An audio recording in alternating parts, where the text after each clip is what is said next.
Cathy is making a last final call for the one who are still eating sandwiches and small cakes. But that's also an opportunity to meet people, to discuss, and to take time in order to discuss.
Okay, I propose we start. I don't know if the web streaming is okay. I guess so.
Maybe for them to be the first in the class in order to be the first. What we are going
So I think that we are going to have this value.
Dear friends, it is a great honor for me to celebrating both the progress of the Cartagena Convention and the important advances of the International Platform for Ocean Sustainability, IPOS.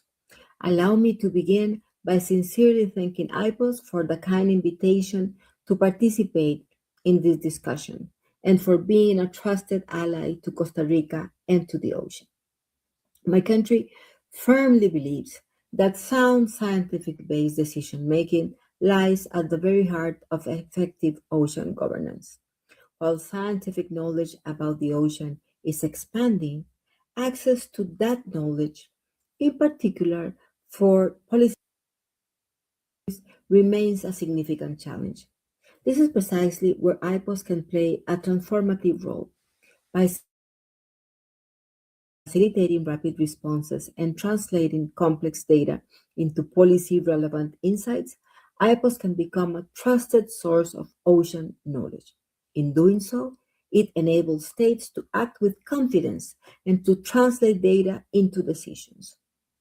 On a more practical example, we have the entry into force of the Agreement for the Conservation and Sustainable Use of Marine Biodiversity, the BBNJ Agreement, that marks a historic milestone. Adopted in 2023, Costa Rica was proud to be the second country to sign it and one of the first to ratify it in May 2025.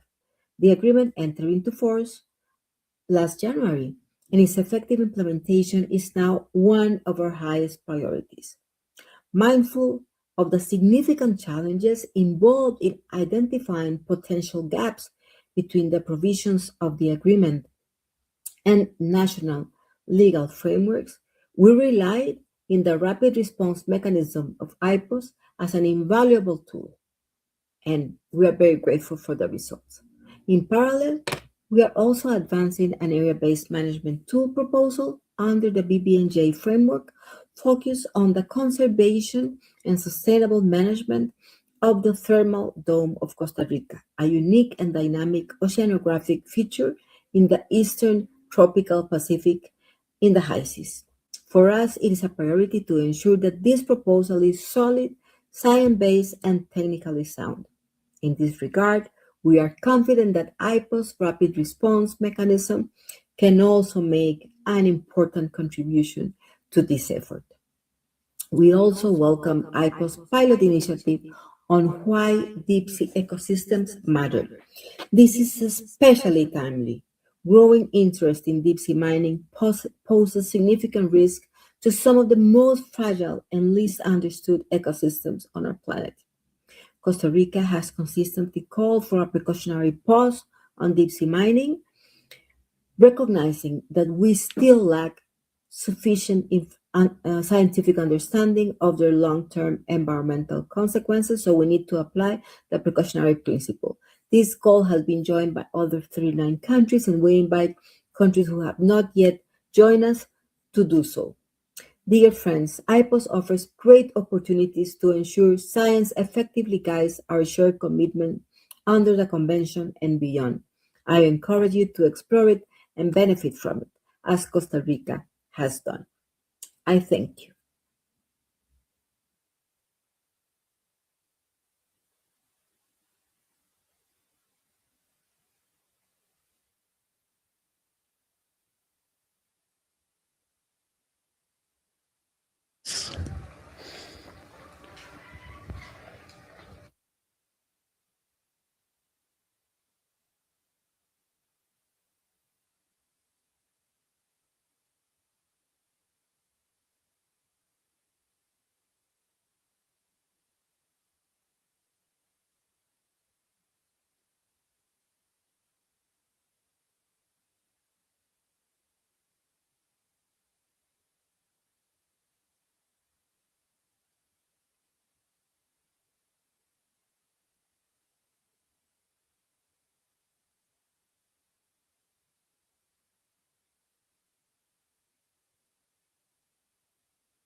Ocean targets. If you take SDG 14 on this bar, it's UNDESA 2025, you can see that most of the under objective of SDG 14 are not achieved, and for them even not addressed.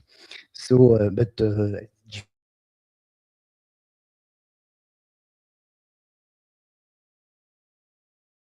2030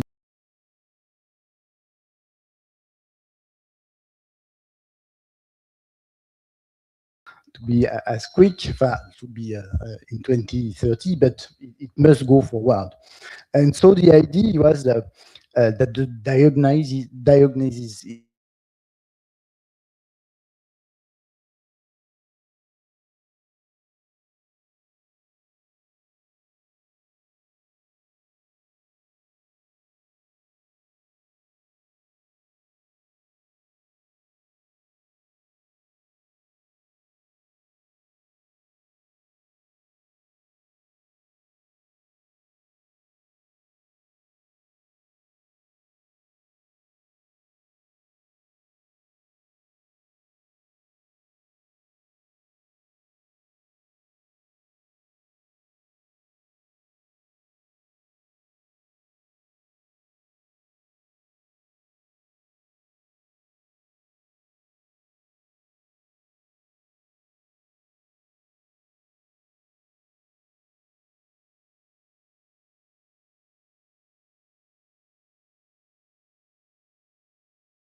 submitted by a state.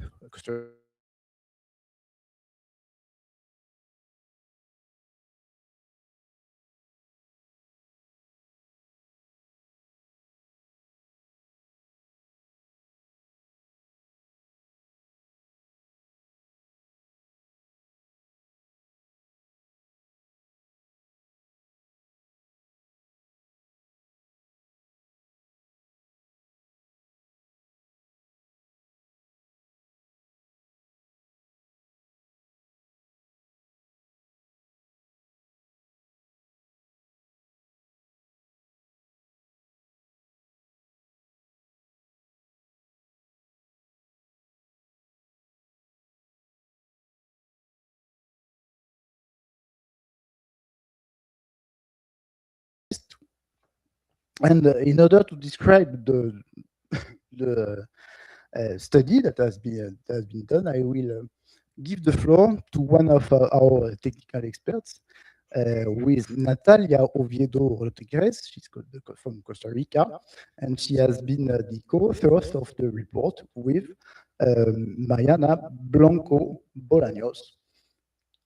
Natalia, if you can hear me, you have the floor.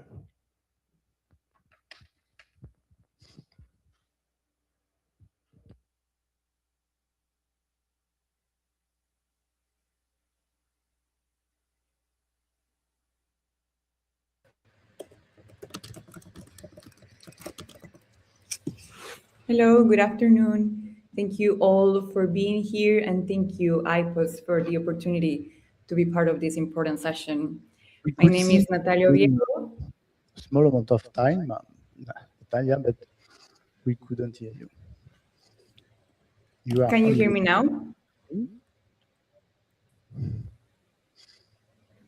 Can you hear me now?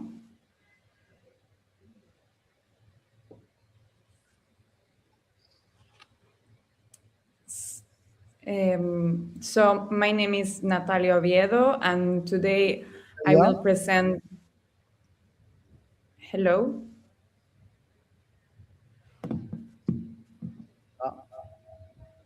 Maybe.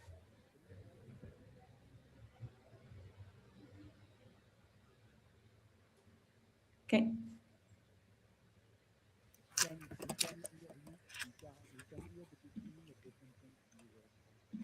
Can you hear me? Okay. So this is your turn.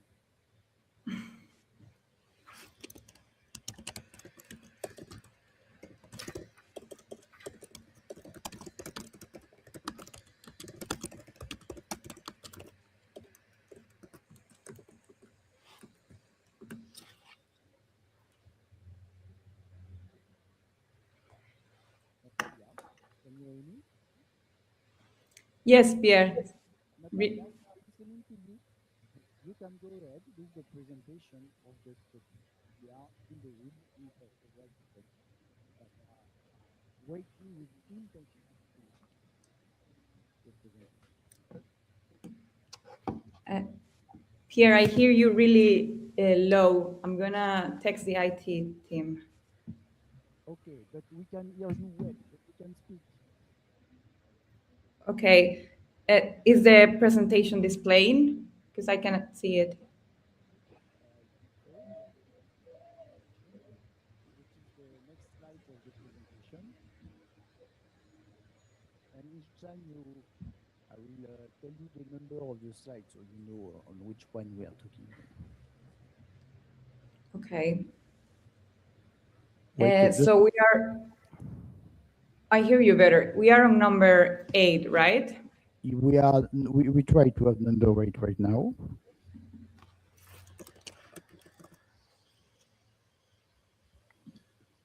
Okay. I do it for the technical team. I do it. I go on it's a beautiful well. Oh, okay. I see it now. Thank you.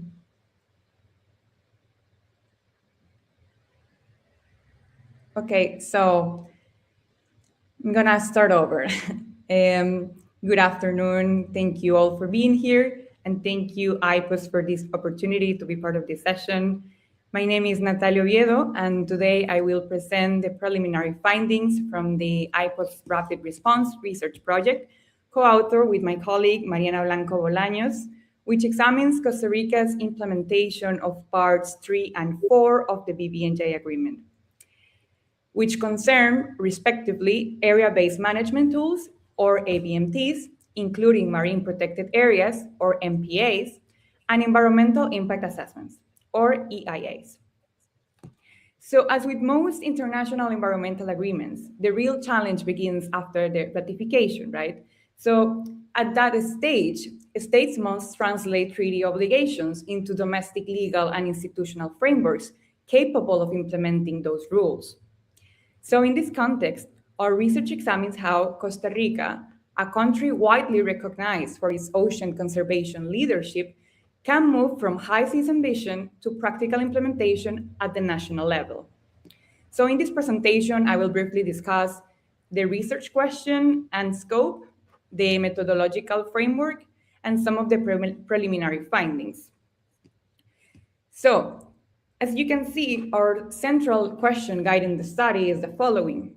Which gaps in Costa Rica's legislative, administrative, and policy frameworks may hinder effective compliance with the obligations contained in parts 3 and 4 of the BBNJ agreement?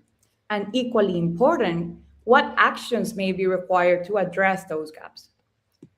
This delimitation is based in Costa Rica's request, and as you can see, it focuses on the international obligations of state parties containing parts 3 and 4, and it also focuses the gap analysis using the implementation measures identified in Article 53 of the agreement, which refer to legislative, administrative, and policy measures. Next, please.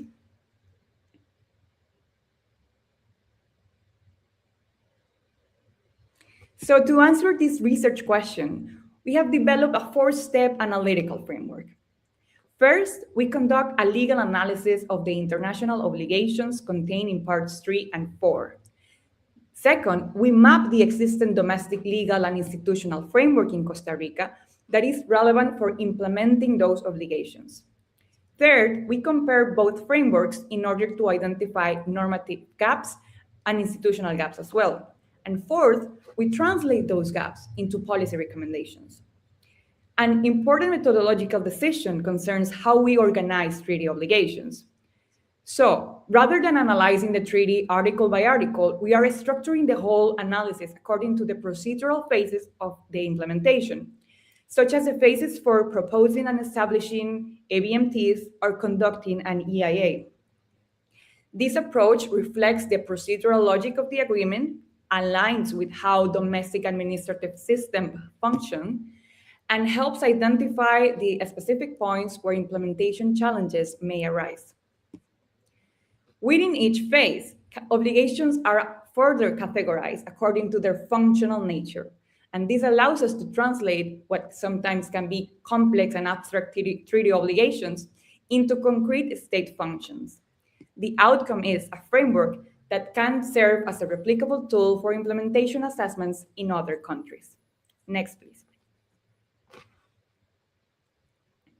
So regarding the step one is not about listing the obligations. It requires interpreting them from an implementation perspective.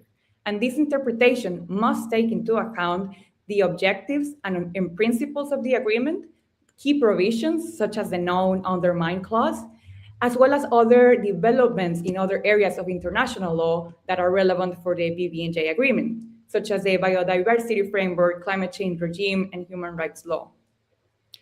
This broader interpretation helps clarify what effective implementation requires in practice. Before moving to the preliminary findings of the gap analysis we're doing for Costa Rica, I'm going to briefly address parts 3 and 4, the phases and functions identified there, as well as some implementation considerations arising from these functions that are likely relevant for other states as well. Next, please.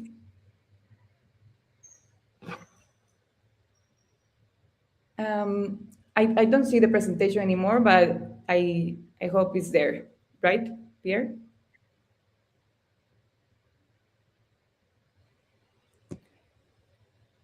Part 3 regulates ABMTs, including MPAs. The agreement defines ABMTs as tools applied to a geographically defined area through which activities are managed to achieve conservation and sustainable use objectives. The treaty also distinguishes between ABMTs as a broader category and marine protected areas as a specific type, usually focused primarily on conservation. Although ABMTs already exist in different sectors of ocean governance, the BBNJ agreement establishes the first comprehensive cross-sectoral framework for ABMTs in areas beyond national jurisdiction. At the same time, these mechanisms are designed to complement existing regional and sectoral regimes rather than undermine them. Next slide.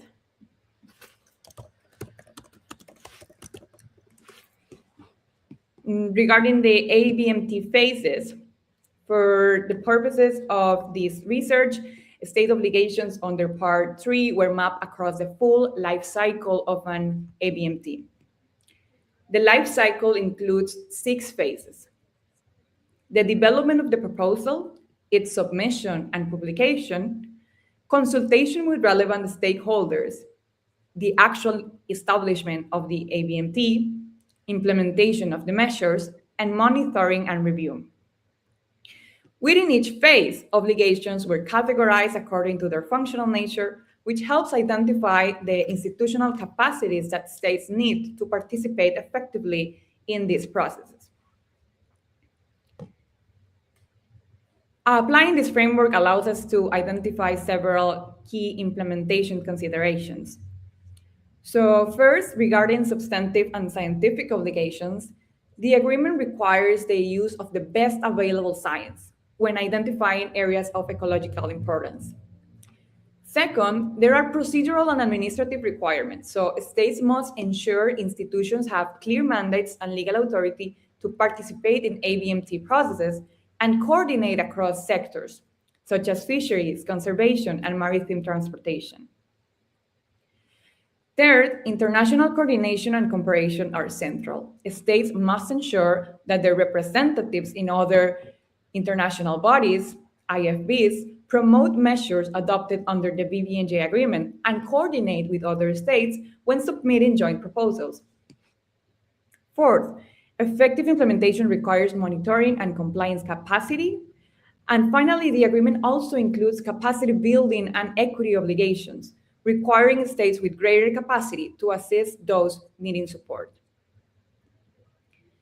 Now, turning to Part 4 of the agreement, that it establishes the EIA framework, which functions as the agreement's primary preventive tool. The environmental impact assessments identify and address environmental risk before the activities are authorized.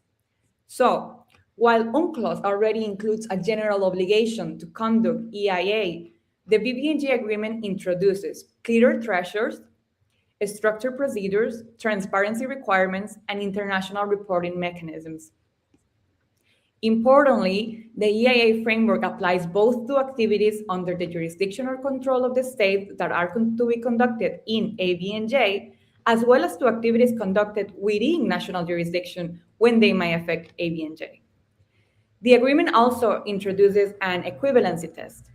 So if an EIA is conducted under another IFB, but uses equivalent standards, a new EIA is not required under the BBNJ agreement. Now, regarding the phases, the EIA process under the agreement can be understood as a sequence of 7 procedural phases. First, you have the screening, when you determine if an environmental impact study is required. Then you have the scoping, which delimits the impacts that are going to be assessed. Then you have the actual assessment and evaluation of the impacts of the activity. You have notification and consultation, the preparation of the EIA report, which has like a minimum standards and content, the decision-making, whether the activity is authorized or not, and post-authorization monitoring. As well, within these phases, obligations correspond to different functions, including conducting, assessing, notification and transparency, consulting, and so on. So regarding the implementation considerations for Part 4, most countries already have environmental impact assessment systems, but these are typically designed for activities conducted within national territory. For this reason, implementing Part 4 of the BBNJ agreement does not necessarily require entirely new institutional structures. However, it does require adapting domestic frameworks so they can address activities that significantly affect areas beyond national jurisdiction. And looking at the functional categories we identified in the previous slide, several implementation considerations emerge. For example, regarding conducting obligations, states must ensure that the competent authorities have the legal authority to carry out EIA procedures for activities affecting ABNJ. Second, regarding assessing obligations, national systems must be capable of evaluating environmental information using the best available science and addressing knowledge gaps, which are common in the high seas. States with limited capacity may benefit from the roster of experts that is to be established under the Scientific and Technical Body, STB. Third, the agreement introduces extensive notification and transparency obligations through the clearinghouse mechanism, CHM, requiring coordination between the environmental authorities that are actually conducting the EIA and the ministries responsible for international communication. Fourth, consultation procedures must be capable of engaging a wider range of stakeholders than most domestic AI systems currently involve. And finally, effective implementation requires clear decision-making, monitoring, and reporting mechanisms to ensure activities remain consistent with environmental protection objectives. To illustrate how this analytical framework works in practice, we applied it to the screening phase of the EIA process, which is the phase 1. So for the step 1, we identify the relevant treaty obligations. Under the BBNJ agreement, screening determines whether a planned activity may cause substantial pollution or significant harmful changes to the marine environment. Importantly, the screening logic reflects the precautionary approach recognized in Article 7 of the agreement. This means that scientific uncertainty regarding the EIA threshold should further assessment rather than serve as a justification for proceeding without analysis. For step 2, we map the existing national framework. In Costa Rica, environmental impact assessments are managed in a centralized way by CETENA, a technical body within the Ministry of Environment and Energy. So in Costa Rica, the screening consists in a quantitative evaluation matrix that analyzes the information submitted by the proponent of the activity and determines whether a full environmental impact study is required. For step 3, we compare both systems and identify implementation gaps. So one important issue concerns that currently no authority has extraterritorial competence to conduct a screening process for activities in ABNJ. Also, the Costa Rican screening system relies on a numerical threshold, and by contrast, the BBNJ agreement uses a precaution-oriented qualitative threshold based on whether there are reasonable grounds to believe that an activity may cause substantial pollution or significant harmful changes.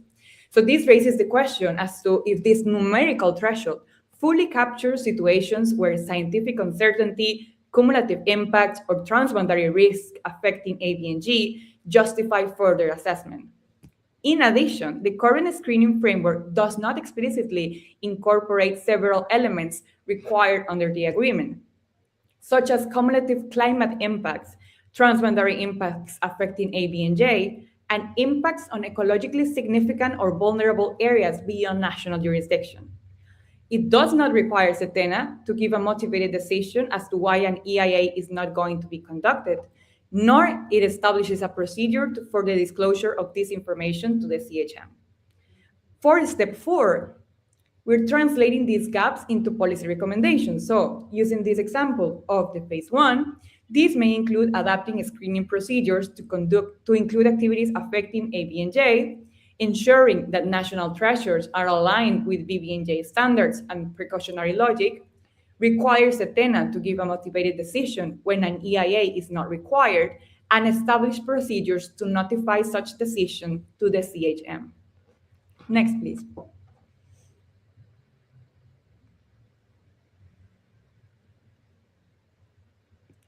Now, although the analysis for Costa Rica is still ongoing, we have identified some preliminary implementation gaps and policy options. For part 3, first, Costa Rica recognizes maritime zones consistent with UNCLOS, but there is no legal instrument that clearly delimits these maritime spaces, which is essential for proposing ABMTs in ABNJ. Second, the analysis suggests that a standardized consultation mechanism for the creation of ABMTs could strengthen stakeholder participation. Third, the governance of ABMTs involve multiple national institutions, so it's really important to establish formal coordination mechanisms among them, as well as coordination with national representatives to AFBs. Fourth, the extension of certain functions such as monitoring or management to measures in ABNJ may require the development of new protocols and administrative procedures. Finally, conducting a national assessment of capacity building needs would help Costa Rica better to prepare to access the financial and technical mechanisms provided under the agreement. Next, please. And for the preliminary findings for part 4, we have several structural challenges. First, there appears to be a normative gap as no national authority currently has explicit competence to conduct EIAs for activities under Costa Rica's jurisdiction or control in ABNJ. Second, there are technical capacity challenges for the proper assessment of impacts. Also, there is no institutional procedure for reporting information through the CHM, which will require establishing focal points and coordination mechanisms between the relevant institutions. Finally, the agreement requires broader consultation and transparency mechanisms than those typically used in this domestic EA system. To conclude, the BBNJ agreement represents, without a doubt, one of the most important developments in international ocean governance. However, its effectiveness will depend largely on how states translate these obligations into their domestic legal and institutional frameworks. So by identifying implementation gaps and possible policy responses, this research aims to support that process. While Costa Rica serves as a case study, the analytical framework developed in this project may also be useful for other states assessing their own readiness to implement the agreement. Thank you very much for your attention.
This is where initiatives like IPOS can play a very important role.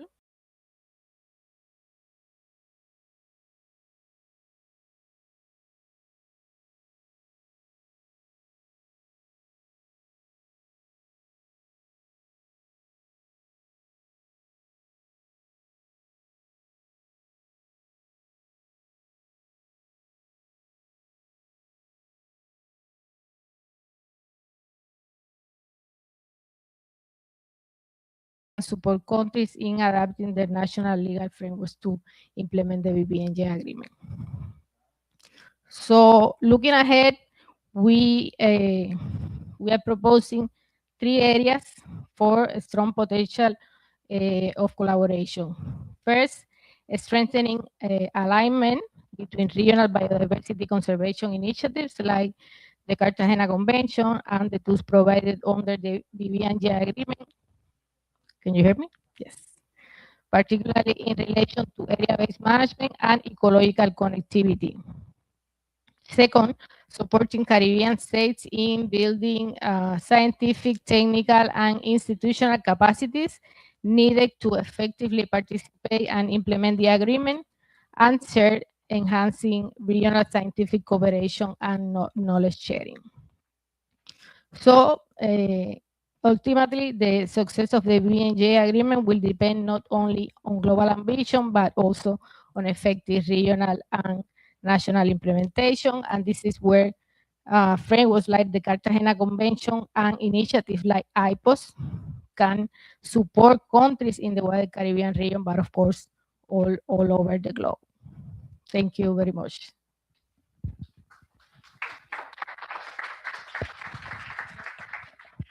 Thank you, Susanna.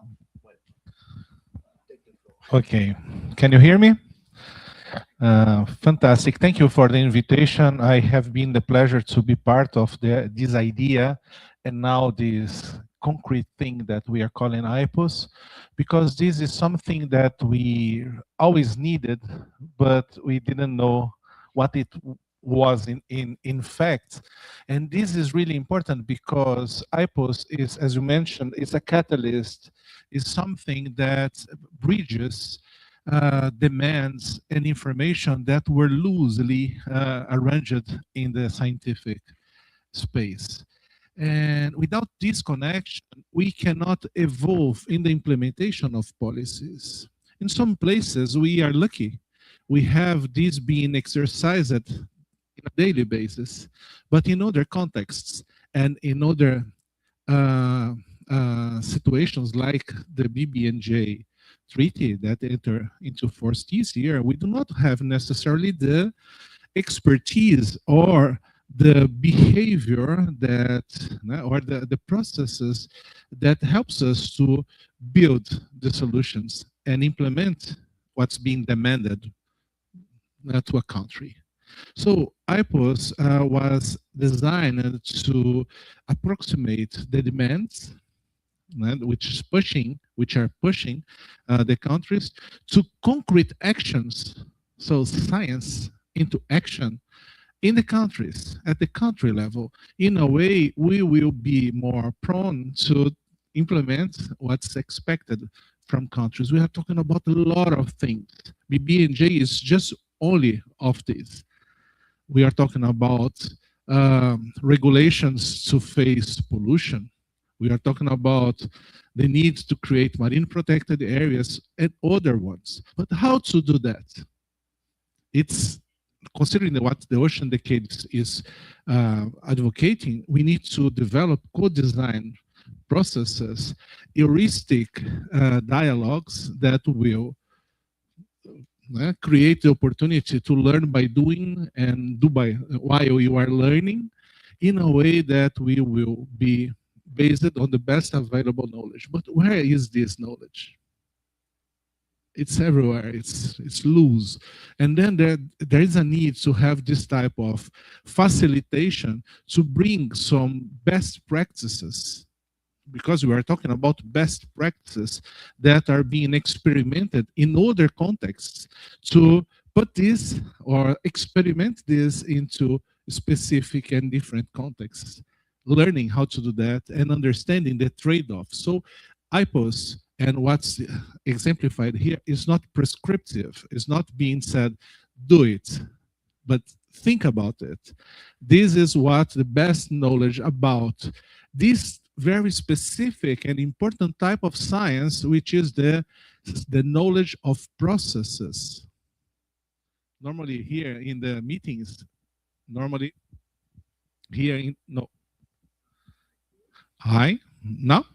in the meetings where we discuss oceanography or science, we are talking about phytoplankton, primary production, and very important things, but we are not talking about the science or the knowledge behind processes, how to build policies, how to build agreements. And this is perhaps the most important aspect of IPOS, to bring this knowledge, which is not out there, to be part of the discussion and help countries based on very important principles, as you saw here, how to build something new, something that makes sense to the countries. In this way, I'm finishing. IPOS is not consulting. It should be clear. It's not about consulting. It's about a public movement that should be expanded to other countries, to other demands. Yeah, other microphone. It's not working too. I forgot what I was saying.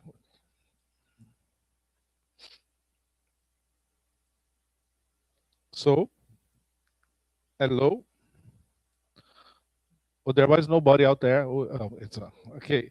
And in the end, it's a very nice example on how we can, in a very fast way, to bring information together with some demands to change a little bit what's going on and advance in the implementation of policies. And this has a very important aspect that's related to capacity building, because when this thing happens, when IPOS is working, is in place, we are learning with each other. And this is the power, or perhaps the biggest power and importance of IPOS, in my opinion. So I think we need to experience a little bit more. We have now an experiment or a case study being developed in South Africa, isn't it, Matt? And it's very interesting because it's dealing with participation in a country where participation is not the standard. And this puts a lot of difficulties to implement co-design and participatory process. And that is one example, on another example of how IPOS could help to implement policies, implement agreements like this one. Thank you. Thank you, Susanna. Thank you. You can applaud if you want. Do not hesitate. Thank you for your comment and remarks that open many other questions. Maybe you can stay here because if you want so, you will also have opportunities to answer some of the questions that we are going to open to the public. But Natalia also might be requested on answering. Maybe I have a first question for Natalia. That would be, what is the first and most critical step for states preparing to implement the BBNJ? I think that would be interesting that you analyze from the results that you get or you got. What is the main gap that you've seen in the table that were really interesting that Costa Rica might have, and that might be shared by other countries? Yes, thank you. Thank you very much for your question. So I think one of the main challenges regarding implementation would be the part of the technical capacity and also the economic capacity, because conducting research in the high seas is quite expensive, as well as monitoring in the high seas. So you need the sufficient capacity. And right now, this capacity is limited even for activities within Costa Rica. So I think for this specific example, this might differ across the different states and their different political and economic realities. But this is one of the main challenges, and I think for this reason, the country might benefit from the obligations related to construction of and transfer of the technical capabilities, and also of the relevant information, as well as the roster of experts that the SCB is going to be establishing, that will clarify a lot of the standards, a lot of the rules, and that could also contribute to the assessment itself, for example, for part 4. So there are like some tools that the OWN agreement offers, considering equity considerations, say, for countries such as Costa Rica, that is a developing country. Yes. Thank you. I don't want to show Alexander or Zana. You want to try this one.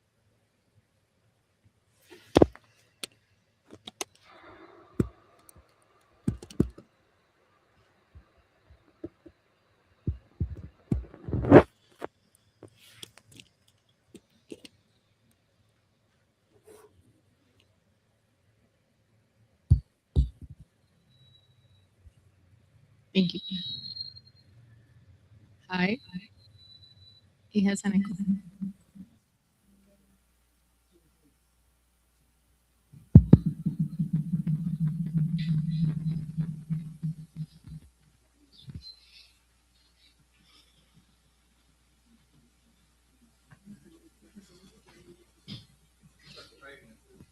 Hello? Okay, that's it.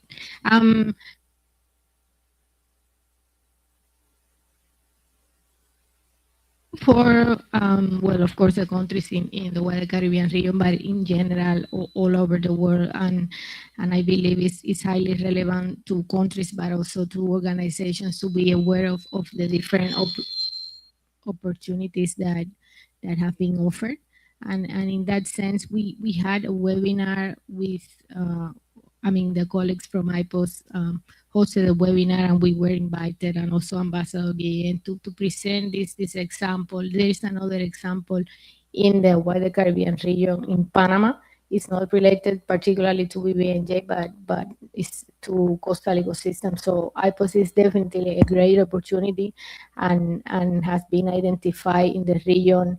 The gaps in national legislation and in national legislation are there. So IPOS is definitely a great opportunity to support countries with technical assistance, with war scientists, with regional perspective, but also with experiences from other regions that can definitely enhance and support the national implementation, in this case of the BBNJ agreement, but of other initiatives that are going on. Thank you.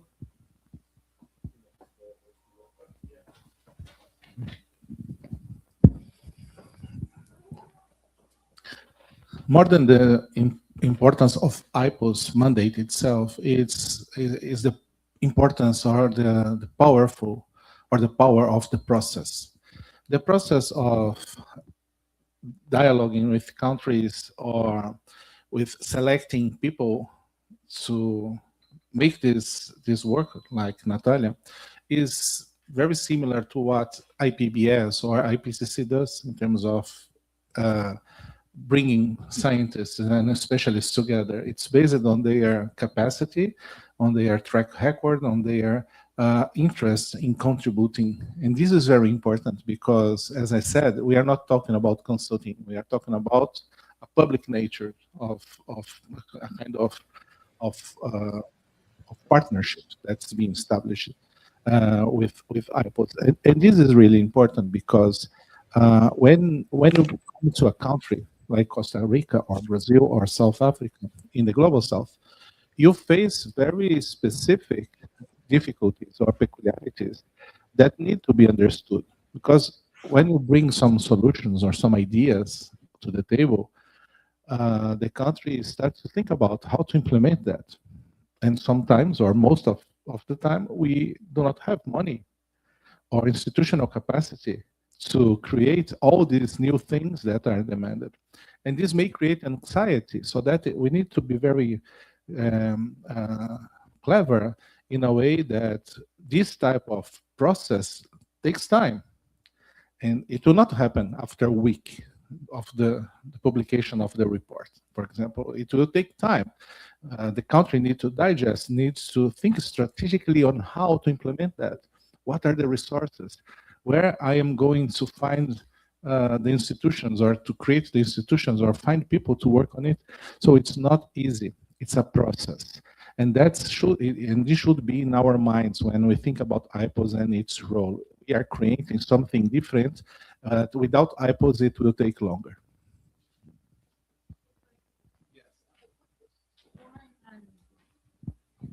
Are we okay with the time? Quick comment also, because as IPOS is designed to support countries, is also, and if I'm not wrong, it's also designed to support regional organizations or groups of countries. So it's not also relevant for the national arena, but also regional organizations. And as is our case, and in the cases of several regional organizations, we are short of personnel and funds, and this represents a great opportunity to support on the development of regional strategies or gap analysis or etc. No? So it represents a great opportunity, as I said, not only for BBNJ, but for all the national and regional processes. Thank you. I will open the floor to the audience, but maybe to elaborate on what you just answered both.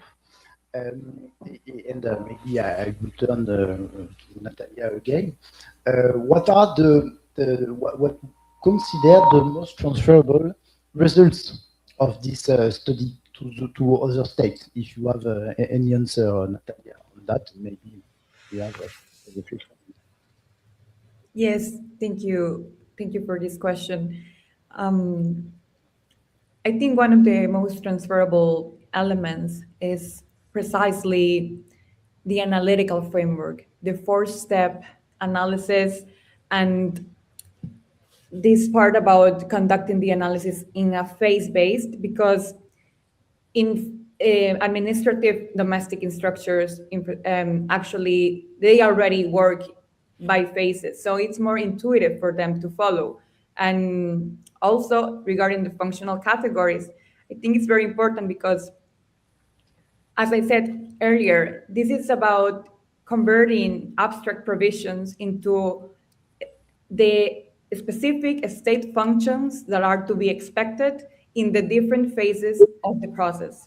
So this is applicable regardless of the specific legal tradition. Also, we're using these functional categories to make general implementation considerations for parts 3 and 4 in the step 1. And a lot of them are common. For example, the need to have legal competence, to strengthen capacity, scientific capacity, the need for focal points, for CHM disclosure, or for having interinstitutional coordination, since complying with these obligations often involves different sectors. And also, I think there is added value because in the step 1, that is the analysis of the international obligations of the agreement, as I said, it's not about listing the obligations, but it's about systemic interpretation. So you need to, and we are interpreting these obligations in light of the broader system of international law that is relevant for the BBNJ. So, for example, in the phase of scoping, in the part 4, which is about identifying the impacts, one of the impacts that the agreement includes is social, economic, cultural, and human health impacts. So, for example, we are saying that a human rights approach will be really valuable for this because we can identify foreseeable impacts on the rights to food, to health, to culture. And just to give an example of the systemic interpretation we're doing that can be relevant for other states as well. Thank you.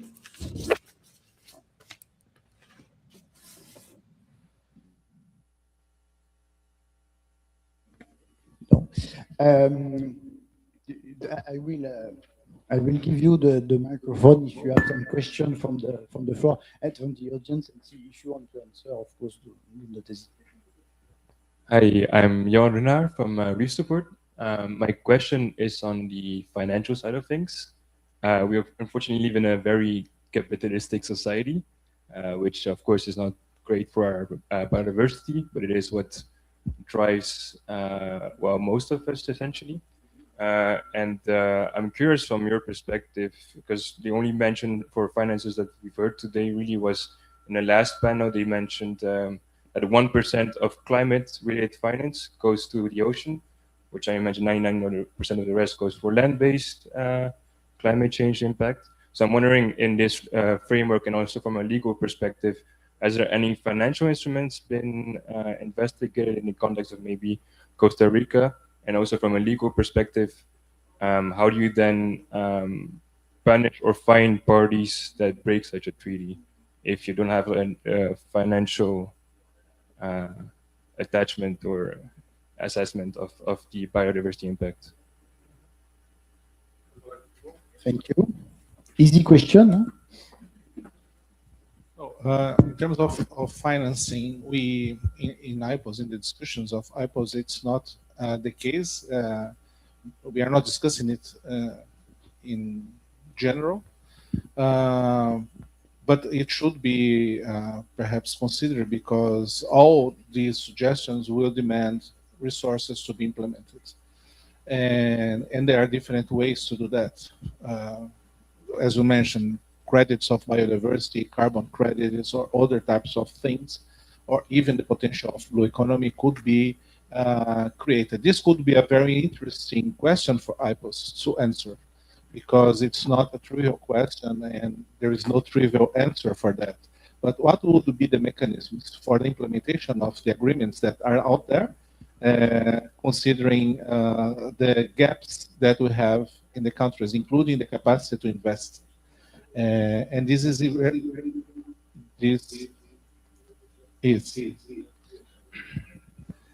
interesting. Echoing. Because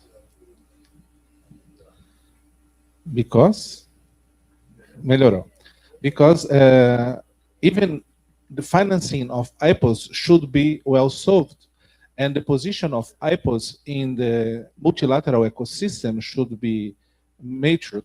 There are several possibilities, because the idea is that IPOS could serve, that's a very important word, could serve linkage to a multilateral arrangement or ecosystem that will benefit from it. So the idea of financing includes how to finance IPOS in the long term, including the institutional arrangement that should capture this important movement.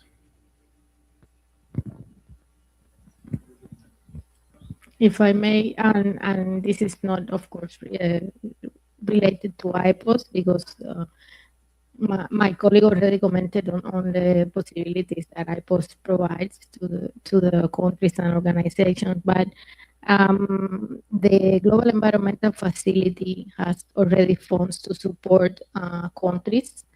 It's the GEF-funded BBNJ enabling activity projects. These come from the previous window of the GEF, the GEF 8. And I'm reading now an email that I have here, have been approved by the GEF in February and November 2025, respectively. And it supports countries with $175,000. So this can help countries to, in the process of ratifying the BBNJ agreement, but also in the process of their national implementation. And the GEF implementing agencies supporting countries are FAO, UNEP, and UNDP, and I would be happy to provide additional support as well as context. And I'm probably not the right person to comment on this, but also the BBNJ agreement will have a dedicated GEF fund, so countries will apply in the moment for that. Thank you. Thank you, Susanna. Maybe to add something is that we are now entering with a new service with Panama, and this will be a case where we will have a specific part on the finance. And if we want to have long-term impact, real impact, because our services are short, 3 months here, the longest is 12 months. We don't build long-term things in 12 months. We establish the basis, but amongst this basis, we want to work clearly on the financial model that supports the implementation of the actions. So, Pierre, sorry, can I add something to the? Yeah. Yes, I think it's a really good question, and I would like to add that regarding the money that is needed for adequately implementing the BBNJ agreement, the treaty provides some options. So, for example, there is a core pillar that is marine genetic resources. There's a lot of money that can come from there. So, based on the principle of a common heritage of humankind, the agreement says that the benefits, economical benefits and non-economical as well, but for this answer, the economical benefits must be shared specifically with the states that need the most, so developing states. Also, there are another initiatives. The EU has an initiative, I think it's the Ocean Pact, and they are providing help, like funds, it's 40 million euros to support BBNJ implementation. So there are initiatives around the agreement as well. And what you said about mixing it with the climate regime, that is a good idea. Indeed, the climate regime is older than the BBNJ and therefore has more consolidated financial mechanisms. So a good idea, and now also using the momentum of the advisory opinions regarding climate change, that they are linking the climate and ocean nexus.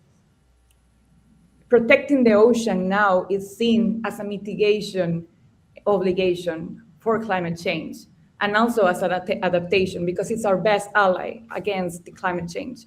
So if we start to put that in the conversation in the climate regime, we can also get some benefits, financial benefits, maybe for a better implementation for the BBNJ agreement, considering that the areas beyond national jurisdiction is 2/3 of the ocean.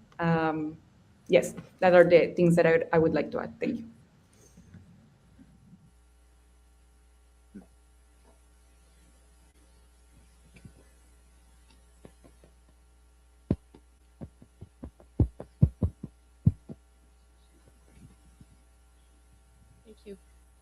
Charlotte Salpin from the Division for Ocean Affairs and the Law of the Sea, which provides the interim secretariat for the BBNJ agreement.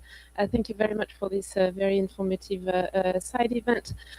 I have one question and one point of clarification. So the question is, and it's not specific to the case of Costa Rica and this rapid assessment, but it's generally about the functioning of IPOS. You mentioned that there would be 3 or 4 experts chosen to provide support for a given request. I wanted to know how those experts are selected. I know some hint of clarification was provided earlier, but how does it work essentially? Is there a pool of experts that's created based on an open call for people to apply? That would be very useful to clarify, because obviously the quality of the assessments and the suggestions hinges on the quality of the experts that are available and selected. So that was the question. And on clarification on marine genetic resources and the sharing of monetary benefits, I think it's important to highlight that the agreement doesn't foresee that monetary benefits will be shared directly with countries. Instead, what the agreement foresees is that any monetary benefits that will arise will be put into the special fund, which is created as part of the financial mechanism for the agreement. And that special fund has very specific purposes, including supporting states in their implementation of the agreement. But they will, in principle, and that's not obvious from the treaty text, but that's what transpired from the negotiations that led to the treaty text. There will not be any direct sharing of monetary benefits with countries. Thank you.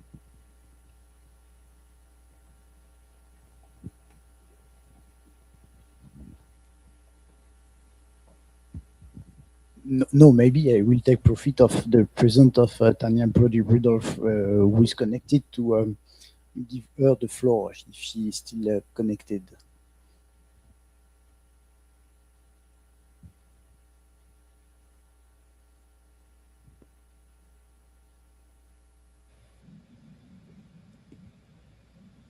Is Tanya connected?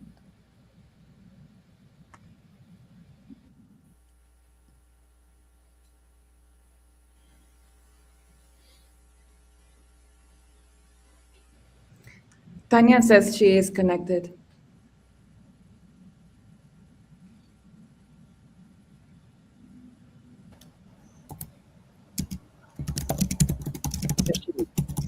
Tanya, we can see you. Nice to see Hello. you. Nice to see you too. Hello, everyone. We can't hear you well. We have to. Okay, I'll speak up. I hope you can hear me.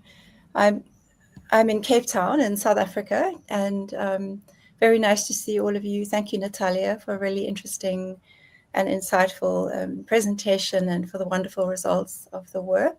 So just to respond to the question around experts, the way that IPOS is established is we have built for over a period of 5 years a series of best practices based on benchmarking international processes and other global environmental assessment processes that are conducted around the world.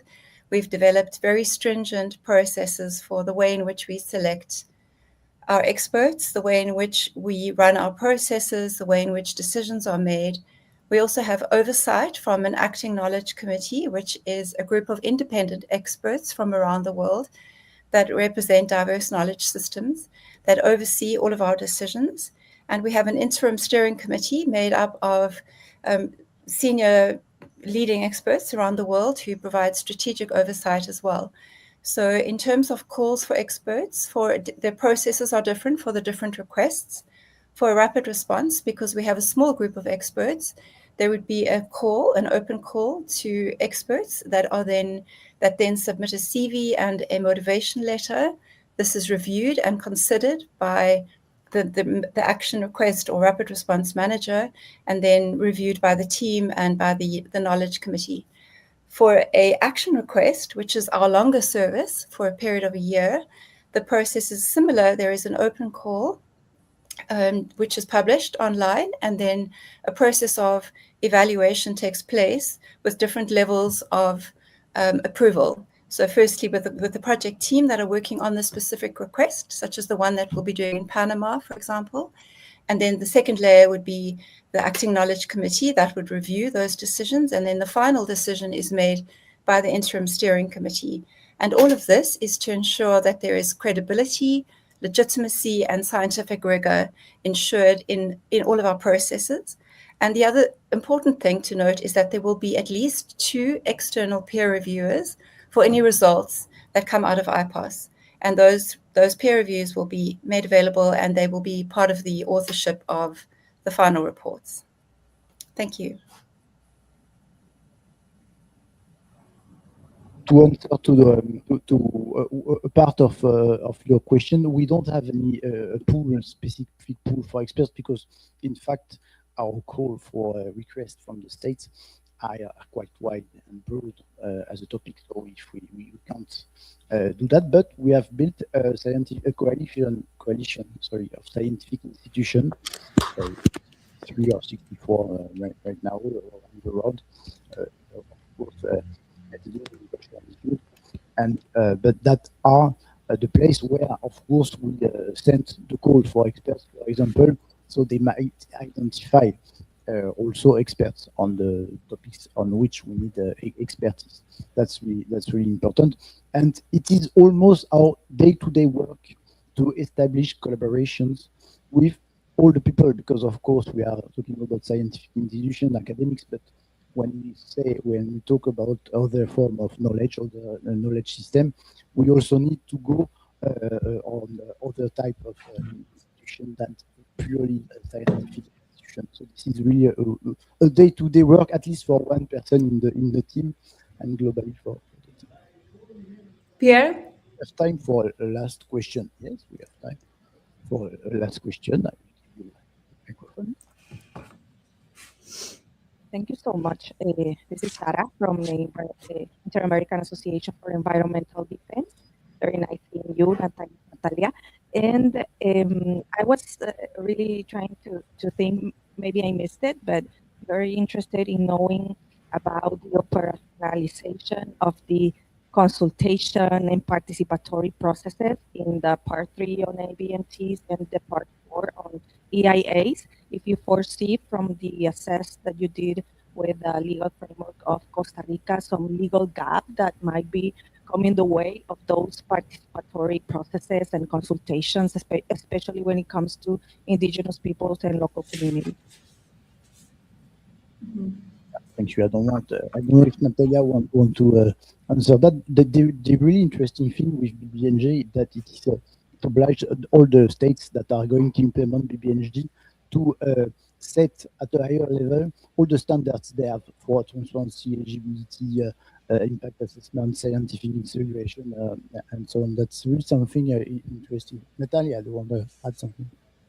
Yes, thank you very much, Sarah. Maybe, Pierre, if you allow me, I wanted to mention something from the earlier comment regarding the clarification, and I wanted to clarify that indeed it's not a direct transfer of monetary benefits. There is a mechanism. We are also going to include this, especially for the step 4, which is the last part of the analysis, as a recommendation for states like Costa Rica. So we invite you all to visit the report once it is published. And now regarding the consultation question. Consultation is a big part of the BBNJ agreement.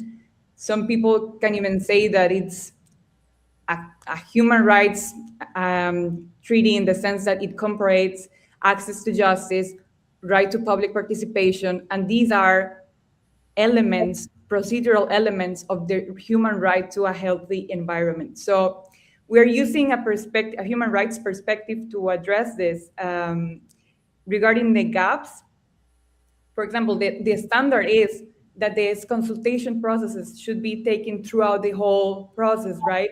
So it is not symbolic. It needs to inform all the decisions, so they have more legitimacy.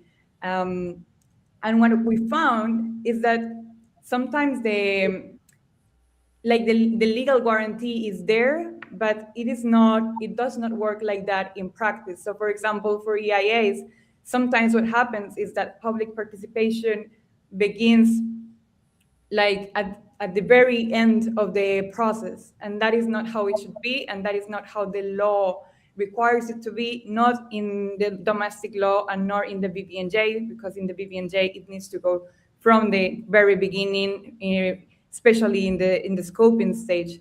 So that is one of the gaps that we are finding. And as I said, also this is also a work in progress. So we are still trying to analyze how to close these gaps from human rights perspective. But thank you very much for your question. Thank you. I think we can come to the end of this conference. Tanya, do you want a few things, some key takeaway from this perspective? Yes, thank you. Thank you, Pierre. I think the most important and exciting thing that has come out of this result, of this rapid response process, has been the ability to develop solutions that are transferable to other states. And I think this is incredibly valuable at a time when the treaty is going into implementation. And this is a question on the mind of many states. And it's also a foundation for other processes to build on. So when states apply for support to implement BBNJ, this is one of the steps, that a process that can be applied by everyone and accelerate the implementation of BBNJ, which is the objective of IPOS, is to accelerate and to provide foundations to build on. So I think we've done that very well, and I'm looking forward to the report being published. Yeah, me too. Thank you, Tanya. There is one thing that I didn't notice first time I read your report, Natalia, is that first thing, you need a national law for setting ocean governance and setting planning and maritime spatial planning first. That's weird, but in order to talk about ocean, we need laws for ocean, and that we are here for working on it. Thank you so much. Thank you, Natalia. Thank you, Tanya. If you have any question, I am here during 3 days, and we'll be delighted to answer you. Thank you.